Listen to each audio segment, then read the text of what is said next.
जी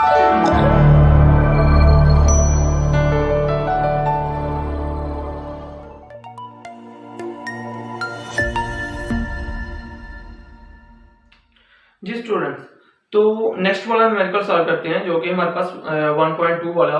तो अगर हम उसकी स्टेटमेंट देखते हैं स्टूडेंट, यहाँ पे देखें जरा, तो स्टेटमेंट में क्या कहता है, state the answer of problem 1.1 in scientific notation. ठीक है, जो हमारे पास फर्स्ट वाला जो न्यूमेरिकल था जो अभी हमने सॉल्व किया है, हमने नंबर ऑफ सेकंड्स कैलकुलेट किए थे डेज के अंदर, वीक के अंदर, मंथ के अंदर। ठीक है, यहाँ पे हमने नंबर ऑफ सेकंड्स कैलकुलेट किए थे। तो इसी तरह से हमने क्या करना है, उसी स्टेटमेंट को यूज करना है, उसी आंसर को हमने यूज करना है जो सेकंड में हमने कैलकुलेट किए थे। ठीक है, और हमने क्या करना है कि उसका जो आंसर है, ठीक है, वो अब हमने साइंटिफिक नोटेशन के अंदर निकालना है। स्टूडेंट बहुत इजी है। ठीक है, वैसे का वैसे आपने सारा सिंप्लीफाई करना है, और लास्ट पे जहां पे हम प्रीफिक्स में चेंज करते थे तो आपने उसको किस में चेंज कर देना है, साइंटिफिक नोटेशन के अंदर चेंज कर देना है। तो इसको स्टूडेंट जल्दी से सॉल्व करते हैं। ठीक है, तो यहाँ पे देखिए जरा, अभी हमने सारी कैलकुलेशन की है। तो फर्स्ट वाला जो पार्ट है इसका, उसको हम कैसे सॉल्व करेंगे। ठीक है, तो उसको हम कैसे सॉल्व करेंगे, यहाँ पे मैं लिखता हूं कि number of seconds in a day. ठीक है स्टूडेंट, तो इसको जब मैं सॉल्व करता हूं तो यहाँ पे नंबर ऑफ सेकंड्स हम कैसे कैलकुलेट करते थे, तो वन डे वन, यहाँ पे सिंपल हम इसको सिंपली सॉल्व करेंगे। ठीक है, तो नंबर ऑफ सेकंड्स, यहाँ पे number of seconds in a day which is equal to, यहाँ पे उसकी कैलकुलेशन कैसे करते हैं स्टूडेंट्स, तो यहाँ पे देखें हमारे पास वन डे जो था वो किसके इक्वल था, 24 आवर्स के इक्वल था। ठीक है, इसी तरह से 60 मिनट्स के इक्वल था और 60 सेकेंड्स के इक्वल था। तो जब हमने इसको सिंप्लीफाई किया तो 86400 सेकेंड्स इसमें आंसर आया था स्टूडेंट्स।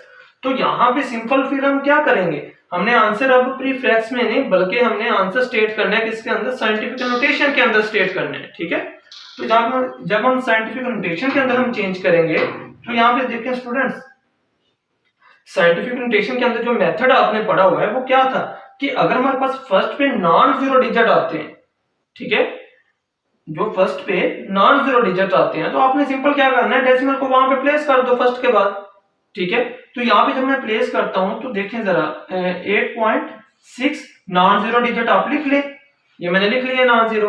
ठीक है, उसके बाद मल्टीप्लाई बाय 10 की पावर कितना लिखूंगा, 1 2 3 4, तो यहाँ पे मैंने क्या लिख दिया, 4 सेकेंड। तो सिंपल ये आंसर आ गया। ठीक है, तो ये मैंने किस में लिख दिया, साइंटिफिक नोटेशन के अंदर मैंने लिख दिया।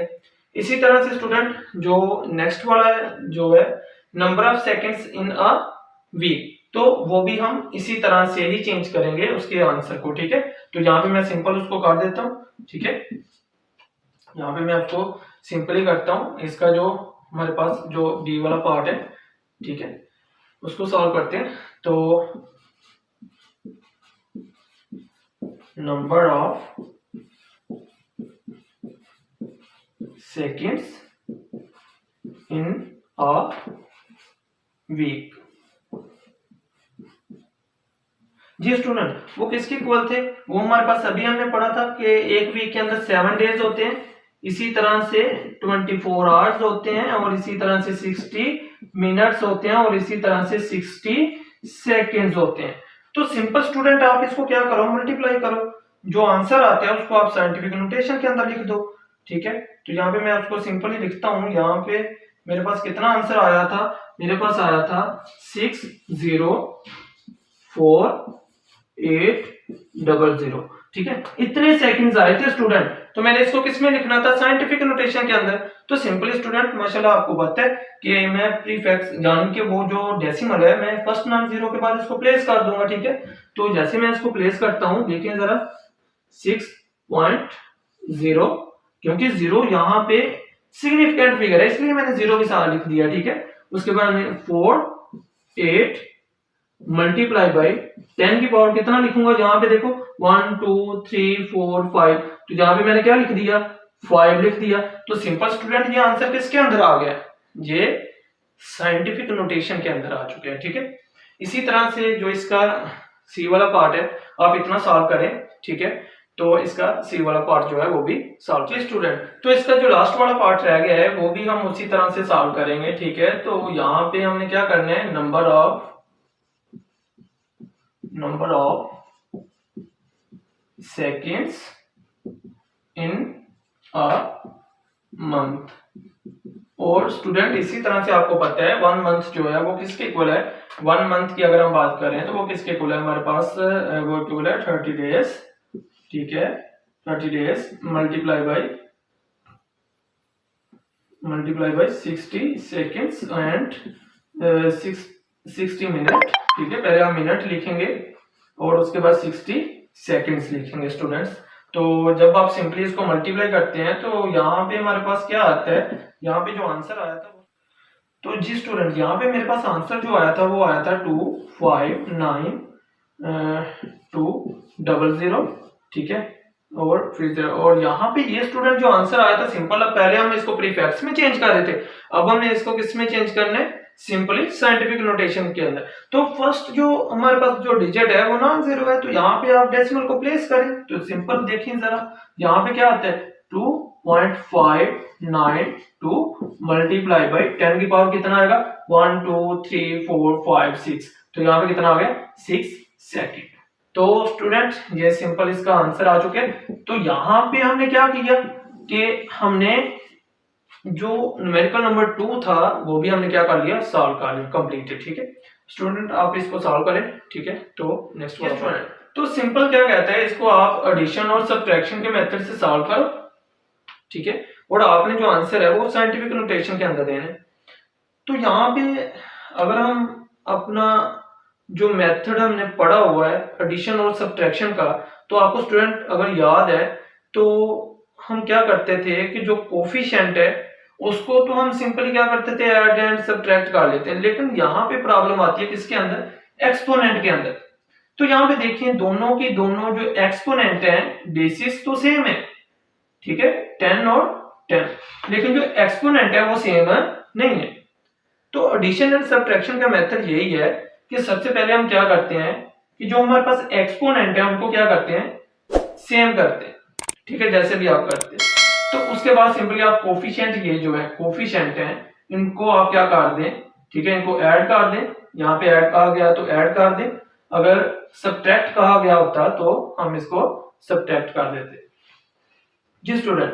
तो सबसे पहले हम क्या करते हैं, इनके जो कोफिशिएंट्स हैं उनको हम सेम करते हैं। ठीक है, तो बहुत सिंपल सा आपको मेथड बताता हूँ, देखिए जरा, इसको मैं सॉल्व करता हूँ। तो सिंपल यहाँ पे देखिए 4 मल्टीप्लाई बाई, यहाँ पे अगर मैं क्या करता हूँ, यहाँ पे देखिए जरा, सिंपली आपको बताता हूँ।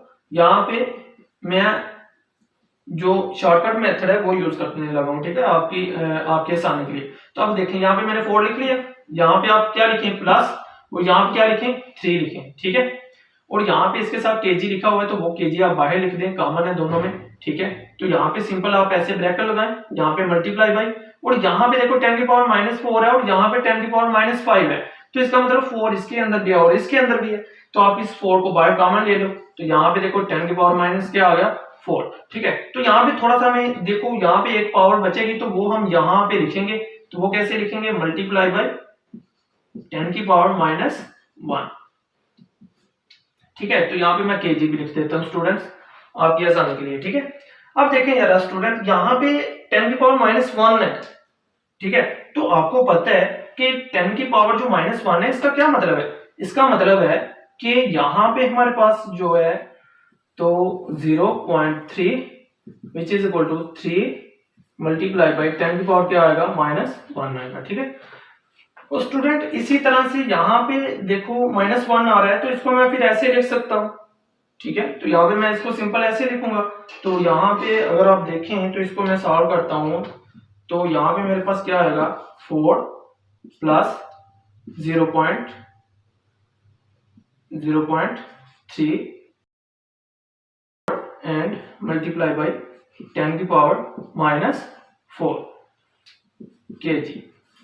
तो स्टूडेंट यहाँ पे अगर मैं देखूं तो अब मेरे पास यहाँ पे इसकी भी देखो यहाँ पे एक्सपोनेंट -4 है, तो इसका मतलब यहाँ पे मल्टीप्लाई हो रही है, तो वो दोनों की एक्सपोनेंट अब -4 हो चुकी है। ठीक है, एक तो मेथड यहाँ पे ये है। तो यहाँ पे फिर आप क्या करेंगे, इसको जब ऐड करेंगे तो मेरे पास जो आंसर है वो क्या आएगा, वो मेरे पास जो आंसर है, ठीक है, वो मेरे पास आएगा 4.3 मल्टीप्लाई बाई 10 की पावर कितना आ गया, -4 किलोग्राम। तो यहाँ पे अगर आप देखें तो ये मेरे पास आंसर किस में आ चुके हैं, सिंपली साइंटिफिक नोटेशन के अंदर आ चुके हैं। ठीक है, तो स्टूडेंट ये हमारे पास न्यूमेरिकल नंबर जो 3 था उसका हमारे पास जो पार्ट ए वाला है उसका हमने सोल्यूशन निकाल लिया अभी। तो आप इसको सॉल्व करें, उसके बाद हम नेक्स्ट वाला इसका पार्ट करते हैं। जी स्टूडेंट्स, तो अब हम क्या करते हैं, इसका जो 1.3 का जो बी वाला पार्ट था उसको हम सॉल्व करते हैं। ठीक है,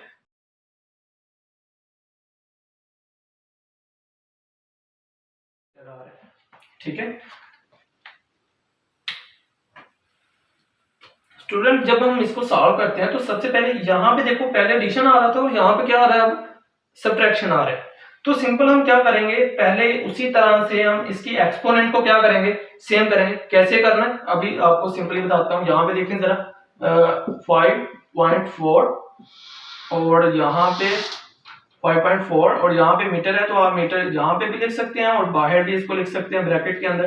ठीक है, यहाँ पे सिंपल देखें जरा, और इसी तरह से यहाँ पे सब्ट्रैक्शन है तो यहाँ पे मैं क्या लिखूंगा, -3.2।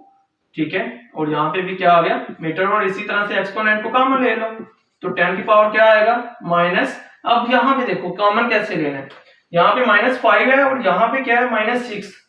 ठीक है, तो यहाँ पे मैं -5 को, क्योंकि -5 इसके अंदर भी है और इसके अंदर भी है, तो उसको मैं कॉमन ले लूंगा, तो यहाँ पे मेरे पास क्या आएगा, -5 कॉमन आ जाएगा। अच्छा स्टूडेंट, यहाँ पे फिर कुछ बचेगा। ठीक है, वो क्या बचेगा, तो यहाँ पे देखें जरा सिंपल, यहाँ पे ये इसकी बात हो रही है। ठीक है, तो यहाँ पे 10 की पावर -1 बचेगा। ठीक है, तो वो इसके साथ लिखना पड़ेगा, तो वो मैं इसके साथ लिखता हूँ, यहाँ पे मल्टीप्लाई बाई 10 की पावर -1 और साथ यहाँ पे आप मीटर लिख लें। अच्छा स्टूडेंट्स, अब देखें जरा 10 की पावर -1 वही उसी तरह से, तो इसका मतलब ये है कि -1 की बात हो रही है, तो अगर मैं इसको सिंपल ऐसे लिखूं तो -1 की बात हो रही है, तो इसका मतलब जो है मेरे पास इसका जो 0 है वो शुरू पे आएगा। ठीक है, तो क्या मैं इसको ऐसे लिख सकता हूँ 0.54 और यहाँ पे मेरे पास यानी कि 0 शुरू पे आ गया, तो इसकी एक्सपोनेंट जो है वो खत्म हो चुकी है। तो यहाँ पे देखें, यहाँ पे फिर मेरे पास क्या आएगा, मीटर और साथ -3.2 और यहाँ पे भी क्या आएगा, मीटर। जी स्टूडेंट, तो यहाँ पे फिर मेरे पास क्या आएगा, मल्टीप्लाई बाई 10 की पावर -5। तो इसी तरह से ये पावर जो है वो कॉमन हो चुकी है। तो स्टूडेंट्स, यहाँ पे अगर मैं देखूं तो अब इसको मैं अगर सब्ट्रैक्ट करता हूं, तो यहाँ पे मेरे पास जो आंसर है वो क्या आता है, यहाँ पे अगर मेरे पास जो आंसर है वो मैं देखूं तो मेरे पास क्या आता है, -2.66। ठीक है, तो यहाँ पे मल्टीप्लाई बाई 10 पावर मेरे पास क्या आएगा, 5 और यहाँ पे क्या आएगा, मीटर। तो सिंपली ये स्टूडेंट मेरे पास आंसर आ चुका है किसका, 1.3 का। तो आप इसको सॉल्व करें और उसके बाद नेक्स्ट वाला करते हैं।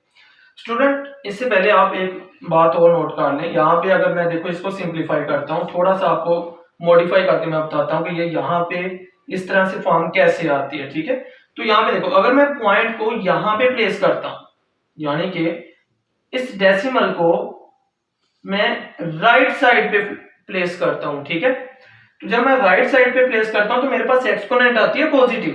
तो यहाँ पे देखो जरा, यहाँ पे मैं आपको सिंपली बताता हूँ, यहाँ पे एक्सपोनेंट पॉजिटिव आती है, जैसे मैं लिखता हूँ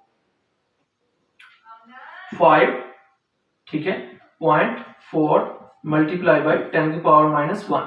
तो जब मैं इसको इस साइड पे प्लेस करूंगा तो यहाँ पे क्या आएगा, 0.5, ठीक है, और 4 मल्टीप्लाई बाई 10 की पावर 1 और मल्टीप्लाई बाई 10 की पावर -1। ठीक है स्टूडेंट्स, और यहाँ पे देखो ये पॉजिटिव और ये नेगेटिव आपस में क्या हो गए, कट हो गए। अगर आपने दूसरे मेथड से देखना है तो वो आप ऐसे भी कर सकते हैं, 0.54 मल्टीप्लाई बाई 10 की पावर, बेसिस सेम, तो एक्सपोनेंट क्या करेंगे, ऐड करेंगे। यहाँ पे माइनस है तो यहाँ पे क्या कर लेंगे, माइनस आ जाएगा। ठीक है, तो यहाँ पे देखिए दोनों कट हो गए और मल्टीप्लाई बाई 10 की पावर कितना आएगा, 0 और इसी तरह से यहाँ पे जिसकी भी एक्सपोनेंट 0 होती है वो किसके इक्वल होता है 1, ठीक है। तो सिंपल आप इसको ऐसे लिखते जाएंगे, ठीक है, और आप इसको मल्टीप्लाई करेंगे तो हमारे पास क्या आएगा 0.54। तो इस तरह से स्टूडेंट्स मैंने यहाँ पे क्या पुट कर दिया था 0.54। जी स्टूडेंट्स, तो ये आप सॉल्व कर लें, उसके बाद हम करते हैं न्यूमेरिकल नंबर जो है वो 1.4।